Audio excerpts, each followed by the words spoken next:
Otega Oweh has withdrawn from the NBA draft, and the Kentucky Wildcats are ready to go chase their next national championship.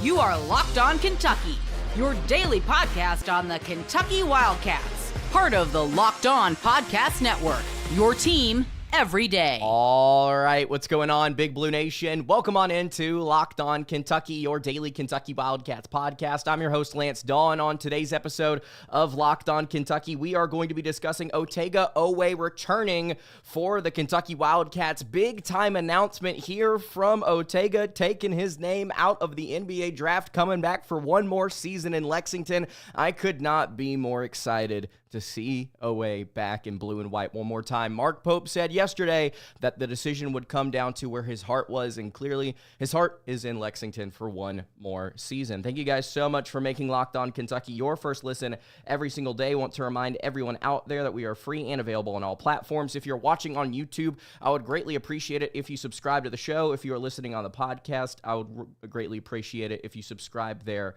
as well. Guys, this is just such a big deal for Kentucky. This is such a big deal for the Wildcats to be able to bring back their leading scorer, to bring back a potential preseason All-American, to bring back what was the guy that had the takeover ability in the clutch in two very important games a season ago, both against his former team. The Wildcats are going to contend for a national championship. They are going to compete with Oweh at the helm for their 9th national championship. The past several seasons that I've been doing this show, Kentucky has had great teams. They've had some very solid squads, and they've had some teams that I've really enjoyed watching and I've really enjoyed covering. On paper, this is the best one. In the 5 seasons I've been doing this, this is the best squad that Kentucky will put out there. There has been up and downs. There have been ups and downs. There's been chaos. There's been volatility. There's been questions as to whether or not Kentucky, whenever they take their lumps, are they capable of truly competing for number 9? And it looks like this year's team is going to be able to take those lumps and still say yes to that question. Yes, they absolutely can go compete for another title. Yes, they absolutely can make a deeper run in the NCAA tournament than we've seen in, 7 years? It's time for Kentucky to go out there and make a statement. And with Otega coming back, I could not be more excited to see how they make that statement. We are live on YouTube here. Really appreciate everybody in the live chat. If you've got any thoughts on Otega returning to Kentucky, you can drop it in the live chat below. If you're listening to this on the postcast, you can also hit me on Twitter at LockedOnUK. Let me guys know if the stream is doing okay here. Some concerns here in the studio about maybe the connection. Probably shouldn't have gone live in 4K. It might have been my mistake here, but we push nonetheless. Really appreciate, let's see here. I believe Great Kentuckian is in the chat. Dallas Carpenter, Captain Marvel, Isaiah Evans, Darren Rudder. Everybody saying we are so back. Cats are back. And we could not be more excited. This was a really interesting build up to this, right? This was just kind of a chaotic mess at various points online. Despite what everybody continued to say about Oweh in this process, there was a lot of concern on Twitter about, oh, well, he's not gonna come back. It's gonna be over. We're like, he's gonna go to the NBA. There's no chance we get him back. All this whining and frustration and just pity, I guess, or not pity, just pathetic concern over Otega's process here, despite literally everyone that had any sort of source or anybody worth their salt that could report on this saying he's going to come back. And then I, on this show, tried to hit that refrain. I try to continue to say what the people who actually were in the know were saying, which is, look, he's going to come back, and there are so many great reasons why he should come back to Lexington for one more season. And we've talked about those on the show. I think it's very obvious why he's returning. You're going to get the money first and foremost. You're going to get the big time the big time payday here. I don't know how many millions of dollars it's going to be, but it's going to be a pretty penny to make sure that Oweh is back in Lexington for one more season. You also have the surroundings, like I said at the top of the show. This is on paper the best team Kentucky has put together in terms of the way that the players will probably, this is projection, the way that players will, kind of build with each other, the chemistry, the way that they will gel together. I think that this is going to be the best defensive team Kentucky has put together in the last 5 or 6 seasons. This team is going to be more physical than the last several years. And we have a really, really great X's and O's coach who knows what he's doing at the top. We wouldn't be where we are currently if last season Mark Pope didn't know what was going on and he wasn't worth his salt. All of those top 15 wins, the big-time moments, the Sweet 16, we've got a coach that knows what he's doing. And he's going to have an incredibly talented roster with a guy that averaged 16 points per game coming back for him for one more season. Kentucky has what I believe should be a preseason All-American coming back for one more season. They're going to be good. Oweh, I think, is going to be the beneficiary of just how good Kentucky is. I think they're going to look significantly better on offense. I think he's going to look significantly better on offense in terms of what he's able to do handling the ball with his jump shot in spot-up situations. I think he's going to continue to build on his three-point shooting, something that he has very clearly been working on.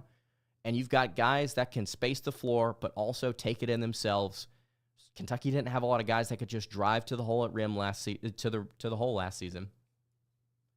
This is really, really, really, really, really good news for Kentucky. This is excellent news for the Wildcats. Again, if there's any sort of issue here with the stream, please let me know, because I'm continuing to get updates from YouTube Studio saying it is not okay. Nevertheless, we move.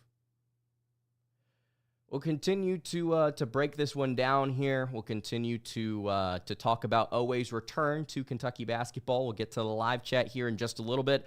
Before we do all of that, though, I want to tell you guys about our friends over at FanDuel. The NBA playoffs are in full swing, and every night delivers highlight-worthy performances, major momentum shifts, and can't-miss moments. The Pacers-Knicks series has been nothing short of cinema.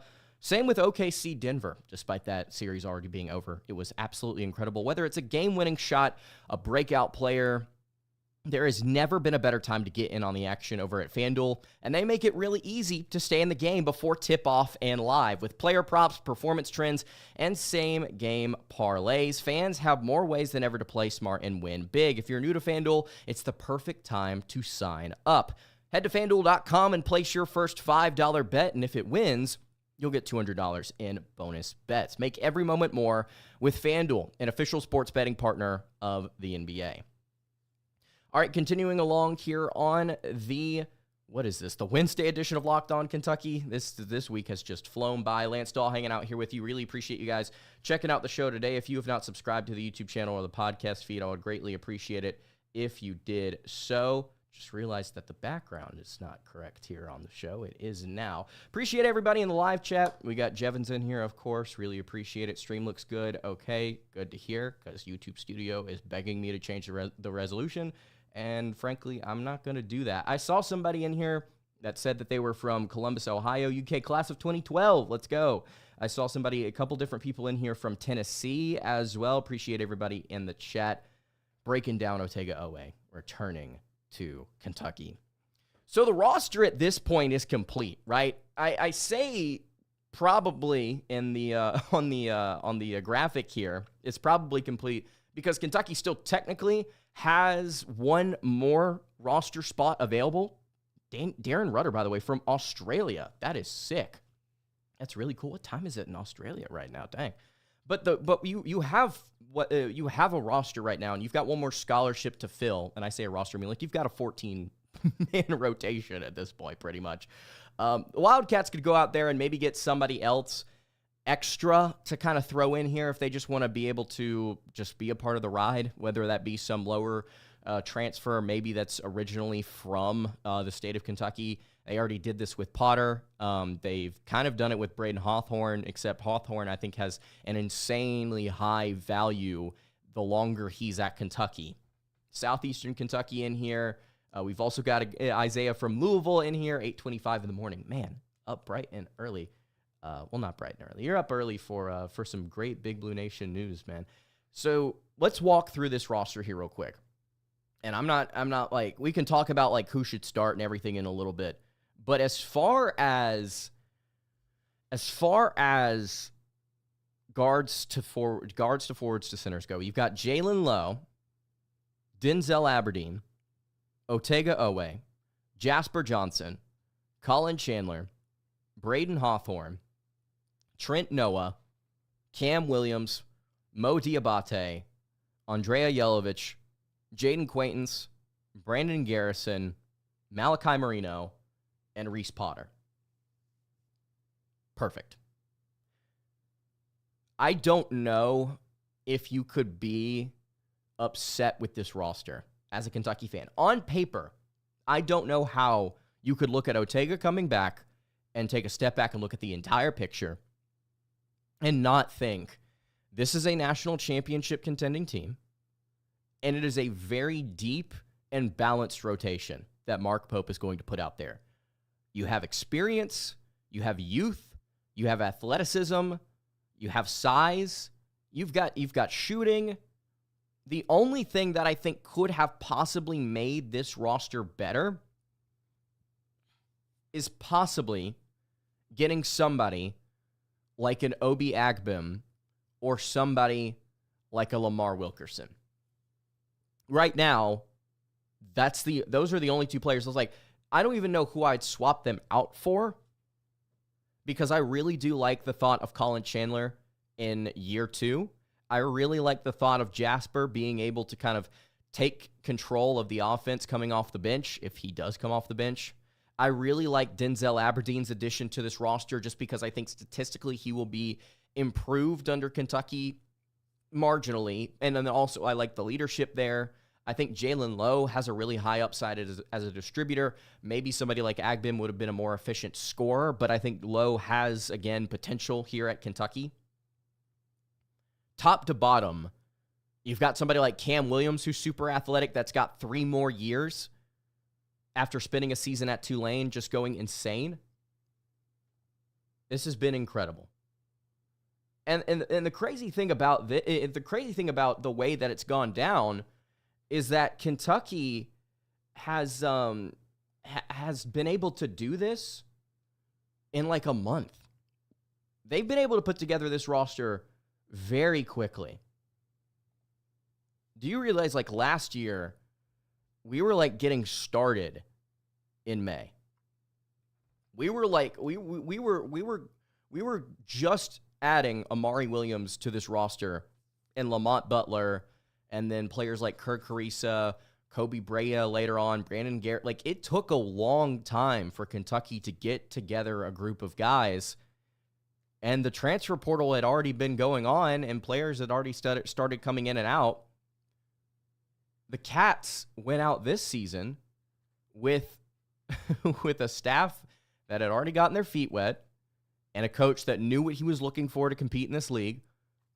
And like that, they got it done. This was so impressive for Mark Pope and company to put together a roster of this quality this quickly.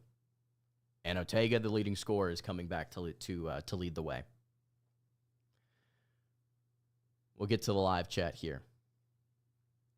Chase Lackey says the one spot shout should really just be a walk-on who's earned it, or another potential player within the next 2 years. It should probably just be a walk-on.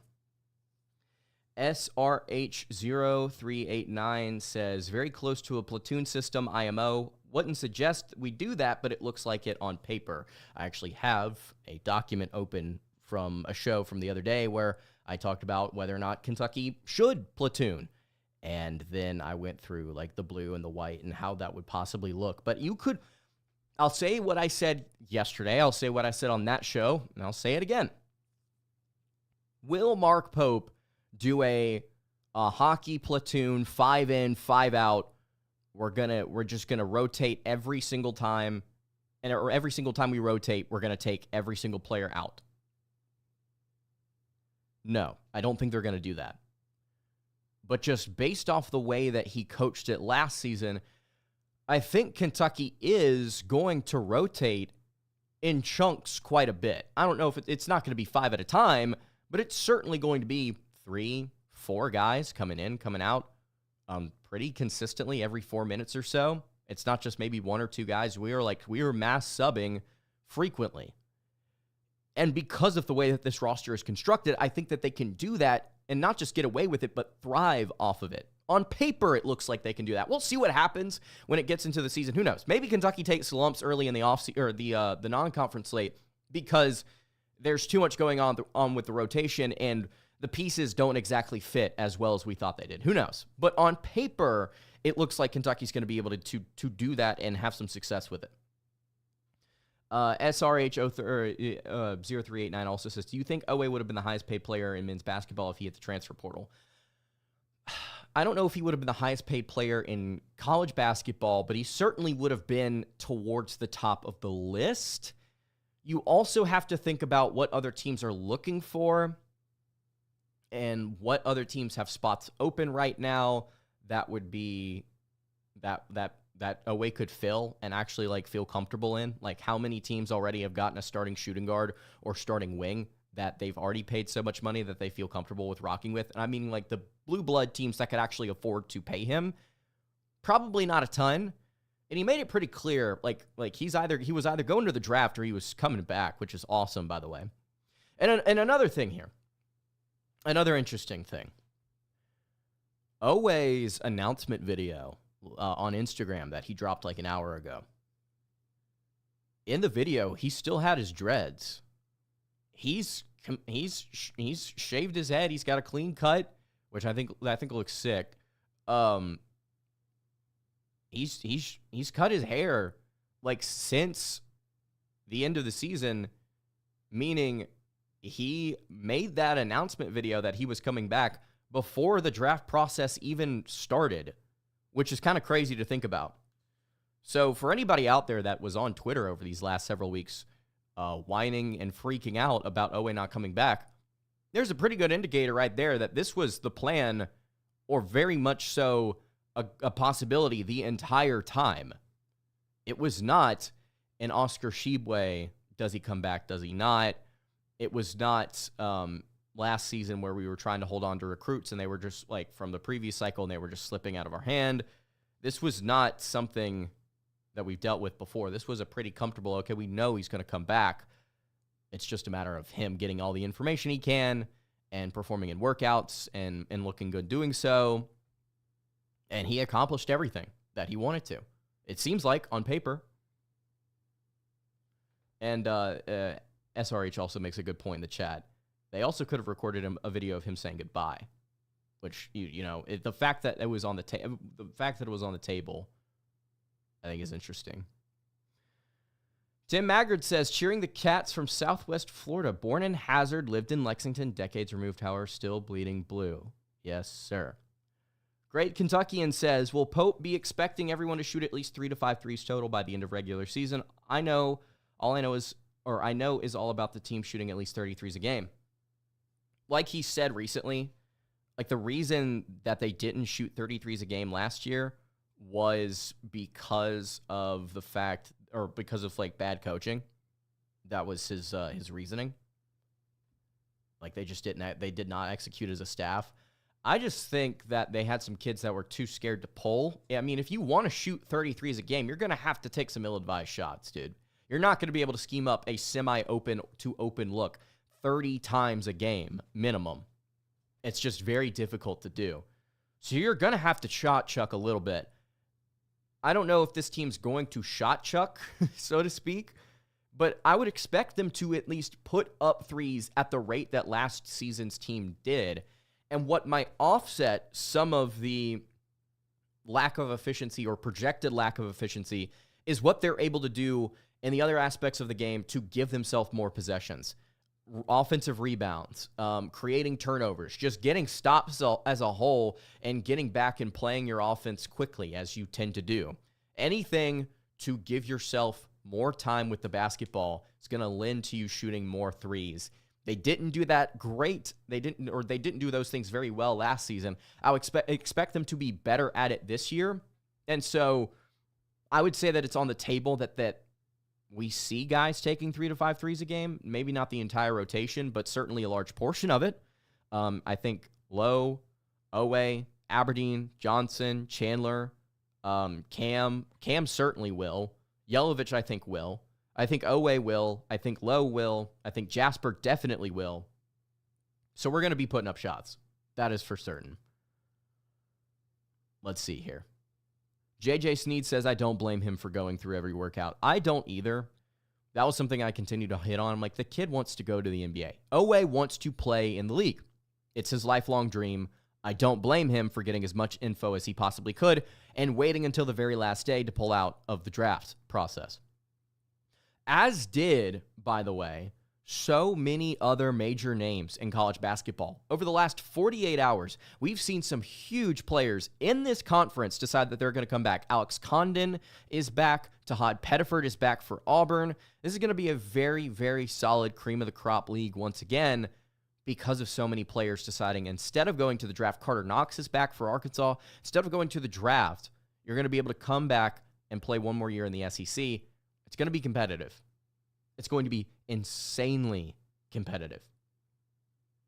Do you think that we have a top 25 defense, asks Kyle Boston. It depends on what metric you're talking about.